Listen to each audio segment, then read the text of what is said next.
and today has been a really amazing day, I will say. It's been a moment of reflection, lots and lots of reflection, especially during the afternoon session. The legal frameworks we have that protect us as queer people. One will be the Constitution, and that's the most supreme one. And for fact, our constitution in Kenya is very evolved. It's a really good one, but what we struggle with is constitutionalism, because kama kuna right yangu kama an arrested person, that is Article 49, and it tells me I need to be treated in this and this certain way. I need not to be frisked or be touched without my consent by a police officer, then why does not that happen? So we have the laws, we have the frameworks. What we struggle with is the implementation, and what looks like for our constitution now, it's the constitutionalism part of it.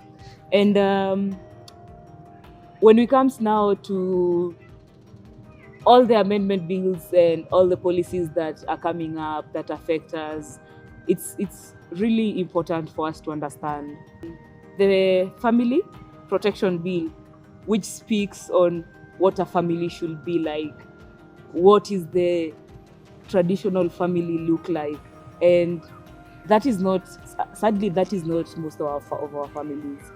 We have anti-rights, who we call that, and they're working day and night to ensure we don't exist peacefully, to ensure that our livelihoods, the bare minimum, is taken from us. Looking at the Kaluma bill that was footed at the parliament some time back, that is just aiming to criminalize our existence and our bare livelihood. Look at the National Family and Protection Policy, which speaks or stipulates what a family should be. Na mimi nakuuliza leo, the family that is catered for in that policy, is it your family? Does it look like your family? If it doesn't look like your family, then know also you are at risk. Know also you're not catered for. So yeah, despite that all, there are challenges, there are risks in the work we do, in who we are. Everything, literally, us as a community, us existing is a risk by itself. So it goes without being said. Whatever other Kenyans go through, we equally go through that. It's just that in our context, sometimes people add to it, because if I'm going to be fighting fuel prices and I have to fight and tell you not to call me like this, not to stigmatize me, not to discriminate me, then it means I'm already starting my fight at a very losing end. So yeah, we have a lot of challenges that we face, but we'll beat them. Hi, my name is Melanie Otieno. I'm a social worker by profession, and I'm part of the minority groups. And the day has been really successful, meeting other like-minded people and being with Rico in the same space, and knowing that they are here to listen to our plight and to be allies and help us fight for the rights of the minorities and get access to things that we didn't know were our rights. The Bill of Rights protects everyone, but as of now, it is not working. It is working on book, it's supposed to work, but on the ground, people are using their morality compasses to use it as the law, the land. One bill that I know has not yet been passed, but if it passes, will affect the minorities and will squash their freedom, is the Kaluma bill. And recommendation is to just mobilize more queer people and have more like-minded people like Rico who come together, so that we can come up with also policies and bills that will counter what the likes of Kaluma bill is trying to do. One is the MSM, access to sexual reproductive health, and this is because most health institutions consider MSMs as, I can't find the right word, but they expect heteros to be the ones who have sexual reproductive health problems. So when an MSM goes to a health center, they're discriminated against. The other thing is insecurity. If by any chance you're walking in town and you seem to look like you're a boy and you're a girl, or you're a girl and you look like a boy, you risk the chance of getting attacked, being raped, being stolen from. And those are the challenges that I can speak of at the moment. My name is Val, and we are here in Rico. And generally, the day has been awesome. We've had a very engaging session and a very fruitful session, I would say. And most of the things that we are here to champion for is for the LGBTQ rights and how we are affected with them, and how we can learn through them, and how various organizations or even people or even us as ourselves can come through for us. So yes, generally this has been a fruitful session. We thank you, Rico, for this opportunity, and we're looking for more opportunities to learn from them and also them. Some of the legal frameworks that ought to protect the community or the LGBT community. The first is the Constitution. You find Article 27, which normally associates with the equality and freedom of human beings. This is where every human being should be equated to have equal freedom and equal rights as a human being. And mostly we can see that it should prohibit discrimination regardless of your sexual orientation or even your race, be it white, be it black, and any other sexual orientation, if you're straight, if you're not straight, and whatnot. We can also see Article 28, which mostly talks about the human dignity. This is where you are human by nature, like the right to live as a human being, the right to be as a human, like more of I would say you need to be respected regardless of your sexual orientation. You need to be treated as a human being. If you're walking towards maybe in town, or you're walking towards maybe to the market or where, you should be respected regardless, or even boarding a matatu, you should be respected regardless to your sexual orientation. The other thing we see is mostly the freedom of association. This means that we can create and form associations which support mostly the LGBTQ rights, and also associations which also make us associate with one another without interference and without being discriminated as a community. So these are the groups that you can see we always create or form, which also protect us and support our rights as the LGBTQ community. Act of 2014, which only recognizes male and female marriage and does not really embrace the same-sex marriage. So this is under the marriage code of 2014. There's also adoption of family.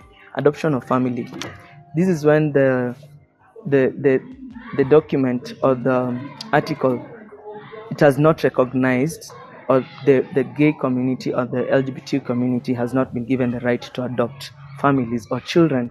Yeah, from the same. If you are the same sex, you're not able to adopt a child even though you wanted.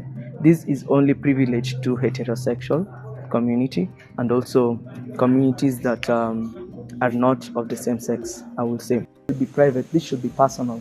Another thing is that hiring. You find that job opportunities do discriminate you because of your sexual orientation, or maybe you're transgender, or maybe you belong to the LGBTQI community plus. This affects you. Even promotions, you find that because maybe you're very good at your job, but because you belong to a certain group of people, you have been discriminated, and being promoted at work or even in certain positions, you are not being offered these positions. So education, public services, healthcare. So you wonder, where will these people go? So these are the main challenges that we are facing, and we are asking anybody out there, or other organizations and other people with power, or even people with the voice, and even us as a community, to come together and fight all these challenges that we're facing. And if we do this in unison, if we do this with a clear mind, with a sober mind, I believe that we live in a community, we live in a world that is peaceful, and this will also make us, a peaceful country, ought to have economic growth, and maybe perhaps better things to come. You never know, because we have ideas. We are just the same. We have better ideas which are not embraced because of your sexual orientation. So I feel that if we embrace all these as together as a community and put away our sexual orientation and our differences, we can achieve so much more as a country. We can achieve so much as a people in this world in general. So yes, stigmatization, discrimination, and unequal treatment, I think we should just be human and we should afford to smile every day. Thank you. My name is Simba Maureen. I come from Nakuru West. I am an administrator by profession, and I think today has been good. I feel it has been good because many of the expectations that I had of this sitting have been met, and I feel like we are getting somewhere as a community. I feel like we are getting the knowledge and the know-how that we need to cater for everyday life and to be able to protect ourselves against any kind of oppression that might come our way, be it violent, physically or verbally. We've gotten the mechanisms of how to deal with things. What I would want, or how I would want to link up with RICO moving forward, I believe RICO has the best of intentions for everybody, and our community included. That I have seen. And I wish that our community would be strong enough to support RICO in their endeavor. Whenever they need us to participate in sessions and forums and activities that need our community to be alive and aware of it, we should come out in numbers and be able to support them, because the amount of knowledge that RICO is offering and the amount of activities and mind-opening activities that they are giving, it is enough to help our community grow and become what we desire for it to be. So it only needs for us as a community to support RICO as much as we can. And I know in their own way, they are going to be there for us through and through. My name is John. Later Johnny. Would like to say thank you for today. We have had a very interactive day with RICO. We have really managed to have a great dialogue on how we as a minority can really interact with RICO to see the issues that we are facing as our minority group and most as queer people, and also how RICO we can cooperate with RICO, and how RICO can also cooperate with us or partner with us in matters seeing that the queer community is not forgotten. We have really addressed issues that we are facing as a community, and the issues maybe or the mitigations that we can look forward to. We can maybe look at the Constitution on where Article 45, Section 2 says about families, and where it says that people are only allowed by the Constitution of Kenya to marry people of the opposite sex. And that one is really affecting people because not everyone swings that way. And as a community, we are facing a ridiculous proclaiming of that article of the Constitution, because I believe as a person, you have the right to love whoever you want, and also to be free to be with the person you want to see fits you. Also about the penal code on sections 164 and 165 that says about the unnatural and conduct against the nature. I guess and believe that those are regressive frameworks that are affecting us as a community. And on that, we believe that there is always room for change as a country. Maybe we can come to a day where we will be allowed to make progressions that are in our favor. My recommendations on how we can partner with RICO, I believe the great impact that one can give is empowering people. And as RICO and as us, we can always partner in issues like economic empowerment, where we can really bring the queer community to give them skills that will help them to navigate their daily life. If we can give people skills that will help them, maybe give them, maybe support them in courses, learning, to be able to learn a course, have a certificate that you can depend on, maybe work, it will really help the community. My name is Bruce. I'm a young person, an LGBT gay man in Nakuru. So today we really had a very informative session with RICO, whereby we discussed about the international laws, the local laws, and how the laws affect us as LGBTQ. So early in the morning we discussed about the pillars, some of the pillars that RICO is going to be handling. In the afternoon we discussed about some of the international laws and the local laws, including the Constitution. One among the most outstanding laws that really stood out, it was the UN Convention on Human Rights, whereby us as LGBTQ persons, we are guaranteed rights as human.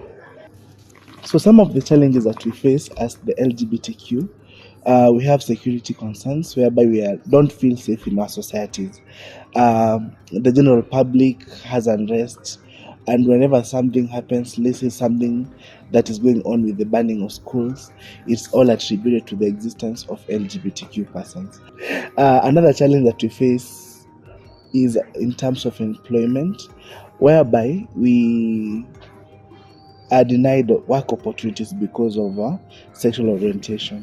So RICO can partner with us as the LGBTQ community to empower us with skills, maybe to work with to act as a contact between the LGBTQ persons with the security personnel, whereby if at all we have anything or any issues that deals with security, at least we can have somewhere to run to.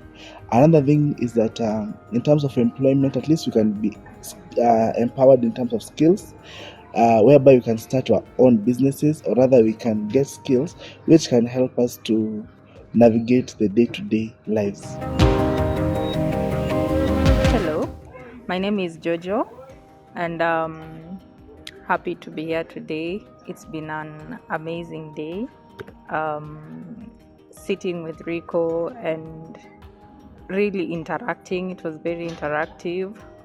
All the sessions that we've had have been so informative, especially the afternoon session. Very informative on so many levels, and there is hope. There are various legal frameworks that cover or cater to minority groups. For example, we have the UN Charter, we have the Maputo Protocol, we have our Constitution, the Bill of Rights, and all of those are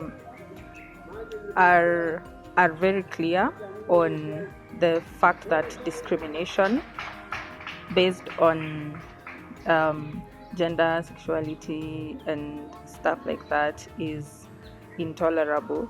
So we have the protection from the law. The law does cover us, but it doesn't really translate on the ground. In reality, it doesn't really happen like that in most cases. Most people have found themselves on the defensive when they're dealing with the law. So yeah, we can only wish that things were better. Risks and challenges that we face as gender minorities, gender and sexual minorities, there are a lot.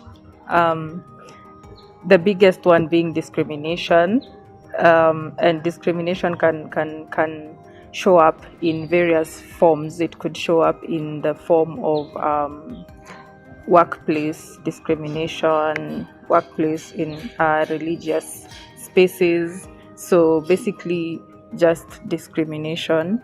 And I think just the word itself just sounds as what it means, and people may take it lightly that discrimination is a thing and that it really bothers people, but it really does. Other risks, that we face are sexual assault, physical assault in our day-to-day lives, because some people just hate. Yeah, where there's hate, there can be violence. So violence is a big one. So yeah, there's a host. All that aside, and having had this moment with Rico, there is light at the end of the tunnel. There is hope, because the things we have discussed are things that are inspiring hope in us as a collective. So I am really confident that things will be good for us in the future. Of course, we will put in the work, the necessary work that needs to be put in. As for the recommendations, I just would say, let's keep doing what we are doing. Let's go with the same momentum that we are taking right now. Let's not be dumped down. Let's just go with this same spirit, and I believe things are going to get better for us as a whole, as a society, as people who are up against the anti-rights. So yeah, it's a lot of work, but it's possible. What we are visualizing is very possible. Jina langu ni Pius. Mimi ni MSM. Leo tumekuwa mkutano ya kujua vile shida za MSM na SRHR inaweza kuja pamoja. Na mkutano ilikuwa mzuri. Tuli-interact, tumejuana, tulifanya introduction. Tumejaribu kuangalia vile MSM, sexual reproductive health ya MSM na ya general vile inaingiana. Issues affecting MSM ni issue yenye ina affect the general community. MSM ni men who have sex with men, and so there is issue about STIs, HIV, all those things, na pia prostate cancers ambayo ina affect pia MSM, ina affect general population, and so tulidiscuss yote. Challenges zenye MSM wanapata ni how they access those services, because now they are being stigmatized in the community, and also in every institution where all general people are working, only because people lack knowledge and lack to understand that these people exist. And so you find that any MSM that goes into a facility where they go and maybe find medical services, or maybe something to do with STI, HIV testing, or STIs it's a wide word. And so you find that there is some STIs that when you go and mention, utachekelewa because of that stigma. They wanashangaa umepata aje. Also, we don't even also get justice as per se, wacha niseme, in the line of justice, because when you go to a police station and report and say that you are being assaulted, or you are violated, because when you MSM, they will laugh at you. They will not even follow up. And so those are the challenges. But a recommendation I wanted to make is if the communities and the system and the government system or institutions get a lot of sensitization awareness about this, especially when we do sexual reproductive health and rights, because you find that my right will be violated, and I know the narrative that says that where my right stops, other ones start. And so when everyone is okay, the community is okay, because no one is limited to any right. Na hizo ndio recommendation yenye naweza make. When we are well, everyone is well. When the community is well, everyone is well. So we start from that SRHR, because when you go to an hospital and you don't get any services, you will come and die. People will succumb out of HIV, STIs, GBV, and all those things inakuja pamoja at the end. So hayo ni yangu.